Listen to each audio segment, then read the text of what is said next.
obrigada por essa oportunidade. Meu tema é sobre transferência de tecnologias em países em desenvolvimento. E, na verdade, eu queria compartilhar com vocês um pouco da reflexão que a gente tem de um trabalho já de muitos anos, de muitas décadas, em vários países. E eu vou dividir esta nossa conversa em três partes. A parte, dar um pouquinho de contexto sobre o que a gente fala quando fala em países de desenvolvimento e quais são as mudanças do ecossistema do apoio aos países em desenvolvimento que tem havido especialmente nos últimos 15 anos. Falar um pouco sobre inovação e o paradigma atual e realmente como a gente tem que promover uma mudança de paradigma, né, para se encaixar nas necessidades atuais desse mundo global. E, de último, eu gostaria de fazer uma ênfase especial no que são os recursos humanos, que na maioria das vezes é um dos grandes colo de garrafa, né, dos problemas que a gente tem quando a gente vai implementar programas com o uso da tecnologia, especialmente quando a gente quer fazê-lo a nível nacional ou para fortalecimento do sistema de saúde. Então, a nível de contexto, né, há uns 15 anos atrás, ninguém falava realmente nos países economia baixa, economia média alta, que é um parâmetro que estabeleceu o Banco Mundial para definido, né, pelo produto bruto, né, interno bruto. E o grande mudança de paradigma acontece quando os financiadores começam a dizer, bom, países que já começam a estar em economia média, né, que são o Brasil, são o Panamá, que estou aqui, que é economia média alta, como os países, a grande porcentagem dos países na América Latina, o Caribe, Europa e no Oriente, e alguns países já na África, já têm suficientes recursos próprios para poder gerar e manter seus recursos com o financiamento doméstico. Então, começa uma mudança do paradigma de financiamento para privilegiar os países mais pobres em detrimento dos países de economia média. Algumas áreas tiveram a vantagem de se acomodar em um período de 5 a 10 anos a essa mudança, mas para muitos países a mudança aconteceu muito rápida.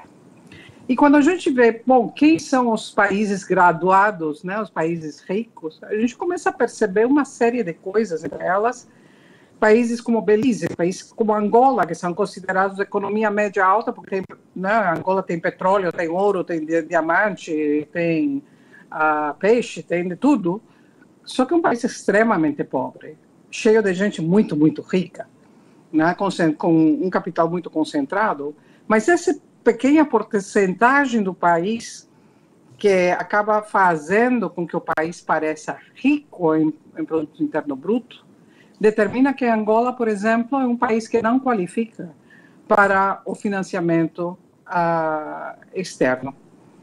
E, obviamente, o país não tem essa evolução de pensamento para manter os serviços como deveriam ser. Nos países de economia média, eles caem no que eu chamo a síndrome do meio, né? Não são pobres, assim que não tem mais financiamento externo, não são ricos, né? Assim que não têm estruturas sociais realmente consolidadas dentro de um pensamento de planejamento nacional. E, geralmente, os governos são mais interessados em trazer o capital privado para a geração de riqueza e não para a proteção social. E esse elemento faz com que apareçam muitas áreas de inequidade dentro do mesmo país. Eu dou o exemplo do Panamá, um país de economia média alta, que tem tanto dinheiro, né, independentemente se é por lavado de dinheiro ou por canal do Panamá, o que for, mas o país tem suficiente dinheiro como para poder oferecer a toda a sua população serviços de saúde e educação de altíssima qualidade. E o que acontece? Não acontece. As populações indígenas têm mortalidade infantil e mortalidade materna equivalente à África, por exemplo. Então, e essa realidade se repete no Brasil, se repete em qualquer país, economia média. Mas por que eu estou fazendo ênfase nisso? Porque a grande mudança no uso das tecnologias em saúde acaba acontecendo justamente por esse parâmetro econômico. Como todo investimento, ou a grande maioria dos investimentos, se vai para a África, para fortalecimento dos sistemas, e nos últimos 15 anos, né, tem recebido enxurradas de dinheiro externo para tudo quanto é coisa, o que a gente percebe é que se torna um grande laboratório de tecnologia.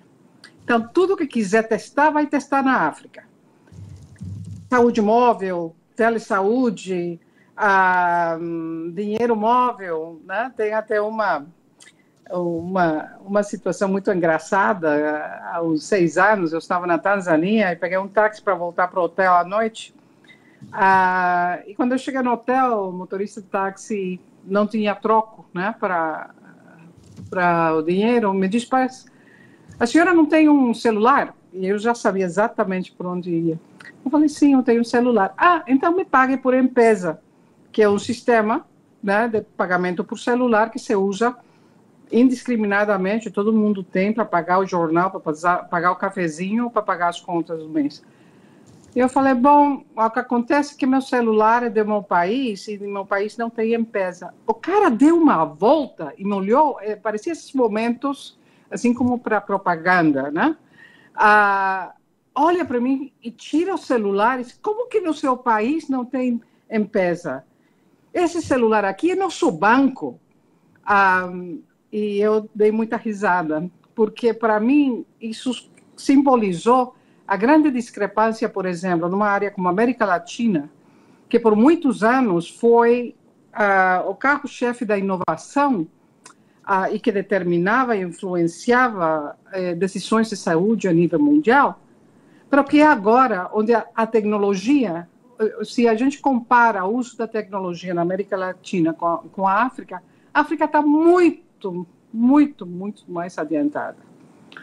As soluções tecnológicas, elas aconteceram na África por necessidade, porque não tinha rede telefônica fiável, não tinha eletricidade, não tinha uma série de coisas e tinha muita pobreza. Então, se desenharam as respostas tecnológicas justamente para atender e passar por cima do telefone, da eletricidade e tal. Então, tem muita inovação no que a gente chama, não, as tecnologias para o desenvolvimento, que aqui na América Latina ou não tem, ou tem só a nível de pequenos pilotos. Não tem nada estrutural, não tem nada a nível de sistema.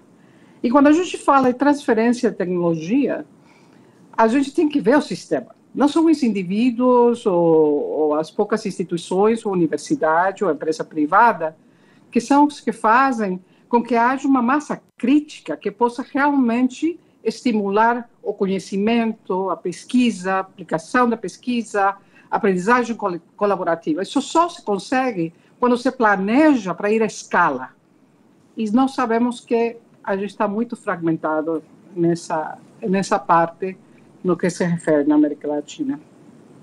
Então, o grande desafio da América Latina é que ela saiu completamente da toma de decisões a nível global, no que se refere à saúde. Nos anos 60, nos anos 70, a América Latina dirigia as decisões. Hoje em dia é a África que determina as decisões, é a Ásia que determina, e a América Latina nem aparece. A maioria, eu passo a maior parte do meu tempo num avião, e a quantidade de reuniões internacionais que eu vou é um número bastante interessante, e muitas vezes não tem um só latino-americano. Eu apareço lá como latino-americana, mas não como latino-americana, estou lá como experta, que por acaso tem a ver com a América Latina, e dos quais realmente minha expertise principal não tem a ver com a América Latina, senão com saúde global. Então, eu gostaria de deixar uma mensagem muito clara para vocês, tá? E que quando vocês comecem a lidar com a perspectiva das tecnologias e a transferência de tecnologias, eu estou vendo pela câmera que tem muita gente nova aí, o futuro de vocês vai depender em que vocês retomem essas esferas internacionais retomem essa capacidade de influenciar as políticas, a direcionamento das finanças, mas não com um concurso arcaico, que é o discurso arcaico, que é o discurso que está prevalecendo. Nós temos necessidade, nos tem dinheiro. Não. A posição da América Latina deveria ser muito pelo contrário. Nós temos soluções. Nós precisamos de dinheiro para contribuir com o mundo soluções. Porque todas essas coisas que acontecem com as economias médias são exatamente as mesmas coisas que a África vai passar, e já está passando, né? Só que para eles vai ser, inclusive, a nível galopante, porque a transferência de economias e a influência da empresa privada na África é muito maior do que o fortalecimento dos sistemas de saúde pública. Então, primeira mensagem, o futuro de vocês, pensem não nas coisinhas, no seu curso, no seu diploma, na cadeira de professor, na profissão, tudo isso é muito bom. Mas vocês têm um papel fundamental, que é reposicionar o seu país, as suas comunidades e a região como um todo dentro das plataformas de mudança de pensamento para o financiamento internacional. Porque se isso não acontecer, vai acabar por beijo, né, como dizem vocês, né? Então, essa é a primeira mensagem no que se tem a ver com o contexto. E aí a questão de paradigma, a que eu me refiro? Parte é isso, mas parte tem a ver que quando a gente promove inovação, a maior parte da inovação que tem acontecido nos últimos 20, 30 anos foi direcionada do norte para os países em desenvolvimento. Então, eu tenho uma solução. Olha aqui, estou com o celular, vamos fazer saúde por telefone, vamos fazer banco por telefone, eu dou a solução, tá? Então, aí entra uma situação impossível de sustentar, porque aí tem desses pesquisadores que recebem muito dinheiro dos financiadores para poder, né, desenvolver as suas ideias de pesquisa, né, e fazem piloto por tudo quanto, e depois acabou o dinheiro, né, fecha as malas, vai embora, e não ficou nada no país. Vocês têm também empresa privada entrando, onde eles querem introduzir as tecnologias para ganhar dinheiro. É sua função. Então, o que acontece? Os países têm sido inundados de atividades sem realmente ter tido a oportunidade de formar os modelos que são mais apropriados para a sua necessidade, de novo, como um sistema, né? E por isso que você vê que, apesar da grande quantidade de dinheiros, milhares, milhões, né, que fluem para os países em desenvolvimento, se a gente comparar isso com o nível de crescimento e evolução dos sistemas, não há uma relação direta, né? Você gasta muito mais em dinheiro fazendo coisinhas do que realmente deixando alguma coisa que fortaleça os países. Mas nesse processo também de adequar e depois de muitos anos estar introduzindo tecnologias, começam a aparecer soluções autóctonas que funcionam para os países. E algumas delas são tremendamente interessantes para fazer uma inovação reversa. Ou seja, para utilizar essa inovação que sai dos países e vai para então criar a nível do norte essas soluções, né, muito mais adequadas e às vezes mais simplificadas, porque estão feitas, né, através da criatividade, né? Eu me lembro quando eu estudei medicina na USP há 500 anos atrás, né? Naquela época não tinha um monte de coisa, né? Até para recolher, né? Colocar uma sonda vesical, recolher alguma coisa, a gente pegava a garrafa e lavava a garrafa e botava a garrafa, né? Não tinha essas coisas. E muitas soluções que a gente fazia, né, no tratamento dos pacientes partiam justamente porque a gente não tinha soluções. A gente sabia que nos Estados Unidos tinha, mas que adiantava isso? A gente tinha um problema e tinha que resolver. Então, as soluções, elas partem nesse sentido, né? Então, a criatividade. E o que a gente está nesse momento, por exemplo, quando eu dei o exemplo do M-Pesa, o M-Pesa nasceu na África. E nasceu por quê? Porque os pequenos agricultores, o pessoal que estava em áreas remotas e tal, não tinha acesso a banco. Então, você, né, desenvolveu a M-Pesa para que todo mundo tivesse um mecanismo para transações de troca de dinheiro. Então, esse é um excelente exemplo de inovação reversa. E hoje, agora começa, né, agora os bancos oferecendo esse serviço e tal, mas, na verdade, não oferecem com a dimensão, a robustez que se oferece na África. Então, o câmbio de paradigma se baseia em duas coisas. Uma, em que a gente tem que ver o uso das tecnologias para promover o desenvolvimento. Já não é mais as soluções, a promoção da tecnologia para resolver somente um problema. Independentemente, pode ser o problema mais nobre, descobrir a cura para o câncer, sei lá. Mas, se não tem aplicação para desenvolvimento que o coletivo possa se beneficiar, então esse conhecimento fica extremamente restrito e se torna extremamente caro e, por tanto, nem as pessoas que desenvolvem as soluções muitas vezes têm um acesso aquisitivo para poder se beneficiar das mesmas. Então, essa perspectiva de desenvolvimento é um fator importante para desenvolver o novo paradigma da tecnologia e saúde.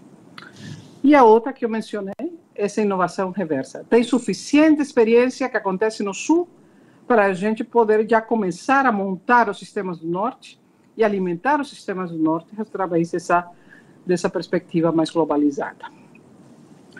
Bom, terceiro fator, recursos humanos, que acaba sendo realmente a pedra angular das transformações, mas um dos obstáculos principais em qualquer implementação, né?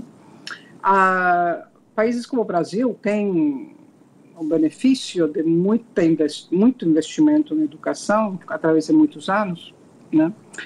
E a possibilidade de uma massa crítica poder atender o ensino superior.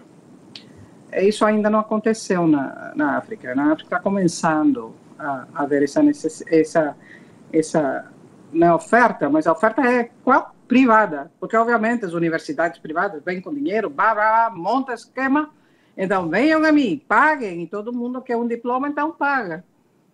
A questão se é de qualidade ou não, se pode sustentar sistema público ou não, essa não entra no jogo, né?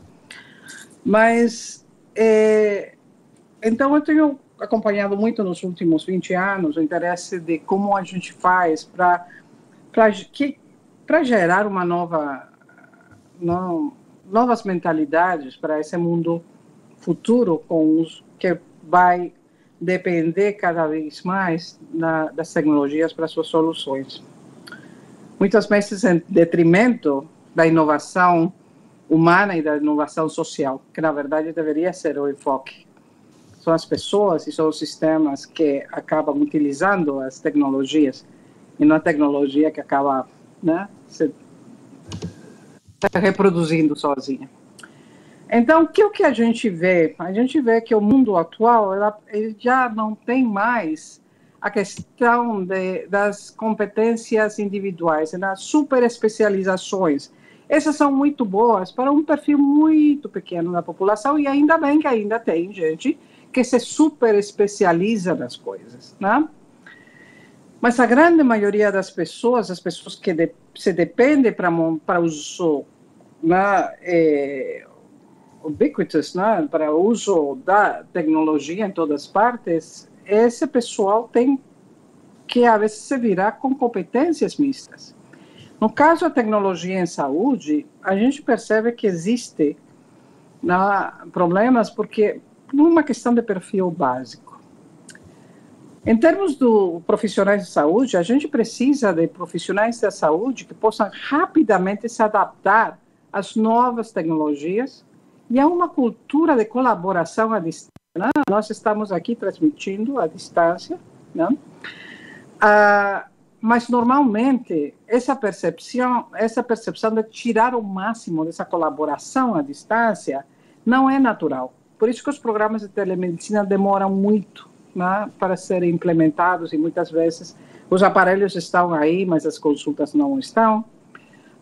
Por essa razão é que a pesquisa muitas vezes fica ressacada, porque se a gente vê como se estruturam as redes de pesquisa a nível internacional, elas são sempre a nível de colaboração, né, em rede.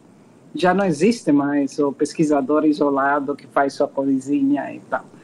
Porque o mundo é muito complexo, as descobertas acontecem a cada segundo. E se a gente não está, é impossível que a gente participe de absolutamente tudo. Então, precisa co-criar com uma rede muito mais forte em termos do que se tem que ver com a co-criação desse conhecimento. Mas, ao mesmo tempo, se precisa profissionais da informática, das ciências básicas, das áreas que não são diretamente ligadas a prover os serviços de saúde, e essas pessoas precisam que possam realizar a adequação e a transferência tecnológica específicas às necessidades do setor saúde. E são duas linguagens diferentes, né? A gente pega um profissional de saúde, traz o técnico de informática e fala, escuta, eu preciso de uma solução X. E o engenheiro fala, tá ótimo, mas onde a gente começa? Onde é A? E de A passa para onde é B? Né? E B, onde é C? E você começa a ver que o pessoal de saúde começa a ficar irritado, falar, e não interessa A, B, C, D, eu quero produto. Eu quero resolver esse problema. Você se vira, você é o engenheiro, né? O que acontece? O engenheiro vai, não entendendo muito bem a função realmente, né? A aplicação dessa tecnologia, mas vai, monta seu software, seu programa, o que for, e volta com o produto, que muitas vezes é uma porcaria. Não dá para utilizar. Então, é como se um que falasse chinês está falando com um que fala árabe e aí ninguém se entende, né?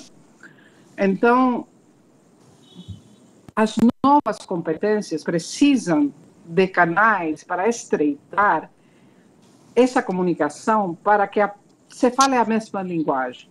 Senão é impossível desenvolver coisas que sejam aplicáveis. Então, para fechar, né, e abrir para a discussão, eu queria simplesmente enfocar 4 coisas que acabam sendo bastante... aparecem constantemente como 4 áreas que a gente tem que realmente atacar quando tem a ver com a formação das novas mentes. A primeira coisa é enfatizar a formação básica. A gente sabe que nos Estados Unidos, né, aquela coisa de STEM, né? Science, que é ciências, tecnologia, engenharia, matemáticas. Por quê? Porque, obviamente, são matérias, primeiro, que todas as soluções precisam, especialmente as soluções privadas, mas também são as matérias que as pessoas que já vêm com um desfaz do sistema de educação têm muita dificuldade de poder realmente entender e querer abraçar. É muito mais fácil querer fazer medicina que física, né? Então, esse movimento para STEM é muito forte, né? Isso está gastando milhões e milhões e milhões de dólares para estimular os jovens para entrar nessas carreiras. Só que a solução não é também parcializar a ciência dessa maneira, né? Acabei de falar sobre a necessidade de ter uma perspectiva integral, integrada, né? E só ter técnicos na área externa também não vai resolver o problema. Precisa plataformas de conhecimento compartilhado, onde os novos jovens percebam que mesmo que eles tenham uma atração para STEM, tem que ver a aplicação disso. Isso não acontece na universidade. Isso acontece desde que começa a escola. Mas sabemos que a escola é um problema.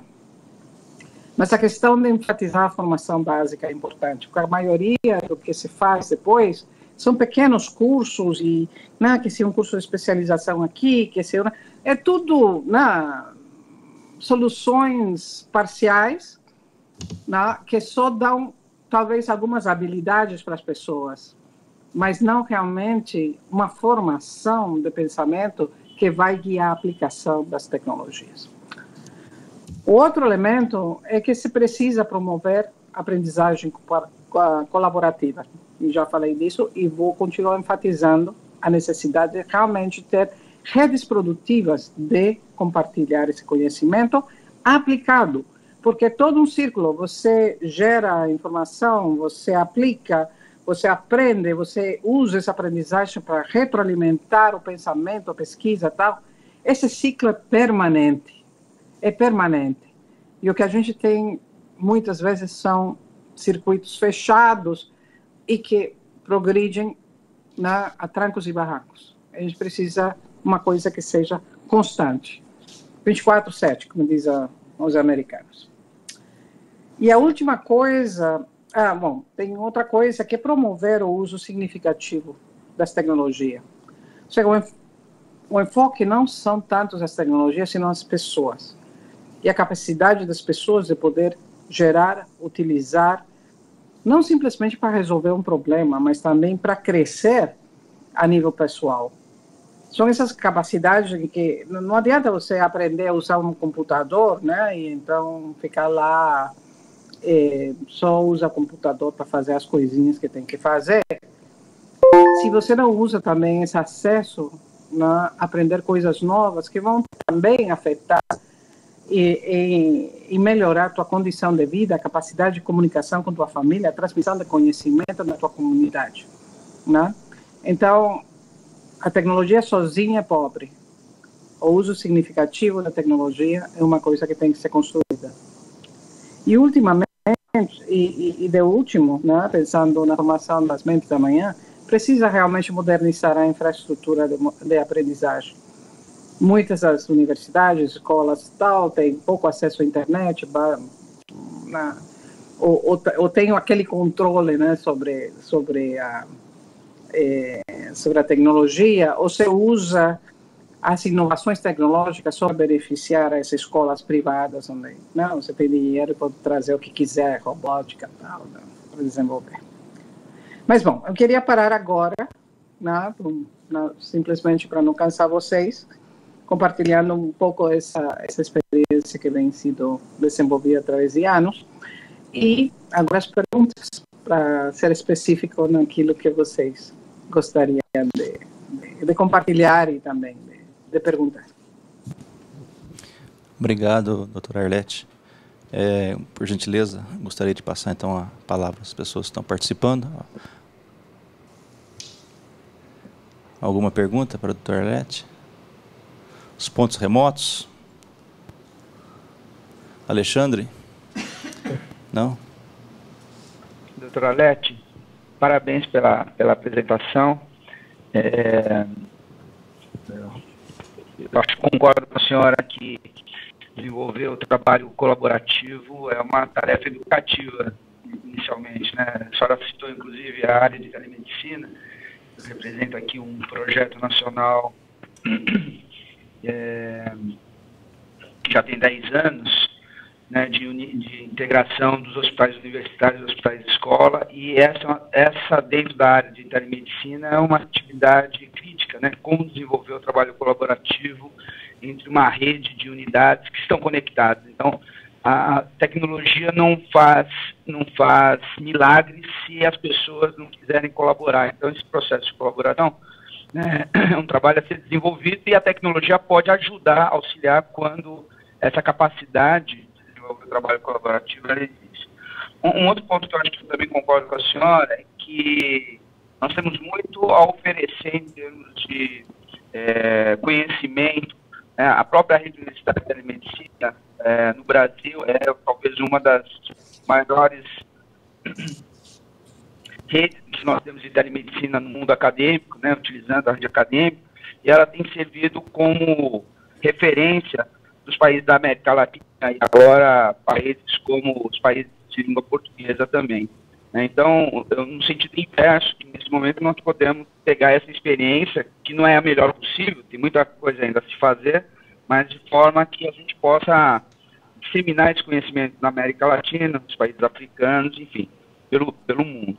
Mas esse é um trabalho de construção que nós estamos levando aí mais de 10 anos aí. E, sobretudo, voltando à questão da colaboração, é um ponto crítico mesmo. Como desenvolver esse trabalho colaborativo, colocar a cenourinha na frente dos profissionais. Essa questão que a senhora mencionou também, dos profissionais, né? Não só profissionais da saúde, mas profissionais da área de tecnologia que conheçam da área de saúde, né? Esse é um problema não só no Brasil, mas nos Estados Unidos, até a Associação Americana de Informática Médica tem um programa chamado 20 by 20, ou seja, formar 20 mil profissionais da área de informática médica até 2020, porque esse é um calcanhar de Aquiles, assim como é também aqui no Brasil. Sim. Paulo, que bom que você traz o exemplo do programa da rede de saúde no Brasil, porque eu acho que um excelente exemplo de como a gente monta sistemas utilizando, não começando de zero, e sim utilizando as estruturas existentes. A rede de telesaúde, realmente, para mim, o programa de telesaúde brasileiro é um dos melhores programas que existem no mundo, porque ele começou desenhado para isso. E o que significa isso? Significa que a primeira coisa é que teve foco. O foco era, vamos chegar às populações mais pobres e de mais difícil acesso. E se utilizou o índice de desenvolvimento humano para poder mapear essas estruturas e então começar a desenhar qual é a melhor estrutura a nível municipal, a nível estadual e a nível nacional para poder chegar a essas populações. Outra coisa que no desenho que foi essencial, que foi rede sobre rede sobre rede. O Sistema Nacional de Telesaúde se monta em função do Sistema Único de Saúde, né? Então, utiliza a rede do SUS e dentro da rede SUS, a rede do Programa de Saúde da Família, né? E se potencializa através do UNASUS, ou da rede colaborativa de conhecimento, usando a rede de faculdades, né, e de universidades federais e outros, né? Então, é um exemplo de como você não entra e você fala, eu tenho uma solução, pronto, eu monto e acabou. É um processo constante de começar a desenhar o sistema a partir dos sistemas que já existem. E então você vai somando rede, e vai potencializando o efeito. Inclusive, o modelo da UNASUS, né, que eu acho que é muito aplicável para o mundo, né? Eu utilizo muito ele nas minhas viagens, e muita gente diz, mas esse é Brasil, o Brasil pode, o Brasil é criativo, o Brasil faz tudo grande, né? Falei, não, mas, por exemplo, daria para fazer tranquilamente em qualquer país, porque qualquer país tem algum tipo de estrutura de formação. Só que costuma ser, né, dispersa, ou de muita irregularidade de qualidade, ou não está centrada como uma rede no Brasil de estruturas federais. Mas, mesmo assim, você consegue construir a partir de duas coisas, né? De 2 pontos. E você vai construindo.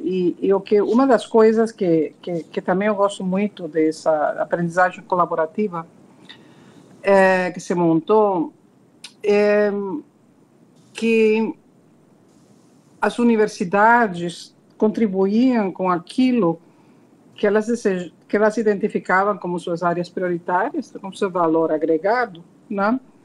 Mas se construía um novo conhecimento a partir disso. E todo mundo está por igual nessa estrutura, compartilhando, pesquisando, ensinando. Isso quebra muito a hegemonia que acontece muitas vezes. Minha mãe era maestra por muitos anos, muito dedicada, e ela falava sempre que não adianta você falar para um aluno que não aprende, ou que é o mais fraquinho da classe, que ele é burro. Ele não vai aprender porque você fala que ele é fraco. Você tem que encontrar a maneira como eles podem realmente, né, encontrar algo que eles podem fazer. E você dá essas responsabilidades. E os países são assim, as instituições são assim. Você não fala, você não consegue nada dizendo para um país que é pobre, que não tem condições, que não tem capacidade. Você coloca e dá responsabilidade, se coloca e faz uma par com outro que tenha um pouquinho de maior capacidade, e assim você começa a ter resultados. Mas, de novo, eu acho que o Brasil tem muitas soluções, mas que precisa... tem alguma coisa que tem acontecido nos últimos anos, no compartilhar das experiências do Brasil com o mundo, é que eu morei no Brasil quando o Brasil era país de terceiro mundo, né? Era assim, chegavam todos os estrangeiros, o Said e tal, dizendo, faz isso, faz aquilo, né? Eu vou ensinar vocês, tá? E não se realmente optimizou num primeiro momento o conhecimento nacional, até que chega um ponto que já começa a ser gerado e começa a ser exportado, né? Esse conhecimento, essa habilidade. Só que aí vai para o outro extremo. Então, o Brasil se torna um grande colonizador do conhecimento ao ponto que tem muitos países que não querem ouvir nem falar em brasileiro.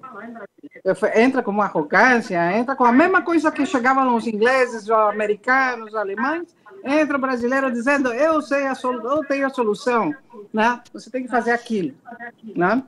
E, de novo, quando a gente estabelece uma rede de colaboração na aprendizagem, né, a gente tem que ver que todo mundo é igual. E a gente começa a estruturar a aprendizagem com o que há, né? Sem ser, eu sou de Harvard e você da universidade de, sei lá, né? Então, eu acho que esse exemplo da rede de telesaúde, inclusive, ela precisaria ser mais compartilhada, mesmo no Brasil, fora do setor saúde, né? Como ela deveria ser utilizada para estudar a função da aprendizagem colaborativa em redes, aplicada à tecnologia, aplicada à educação, aplicada a uma série de outras coisas, não só a saúde. Porque o modelo é válido, é muito válido, tem resultados. E ele começa, né, a rede de telesaúde começa, né, com tecnologia, não com o Ministério das Comunicações, acho que não sei o que, tá, não? E aí então entra saúde e tal, educação. Mas é um modelo válido, mas precisa levá-lo além do que simplesmente utilizado como um instrumento de serviços. É um modelo para ser realmente analisado e encontrados as áreas concretas que então fazem a transição para um outro nível, né, de transferência de conhecimento, que é sobre sistemas, não sobre conteúdo.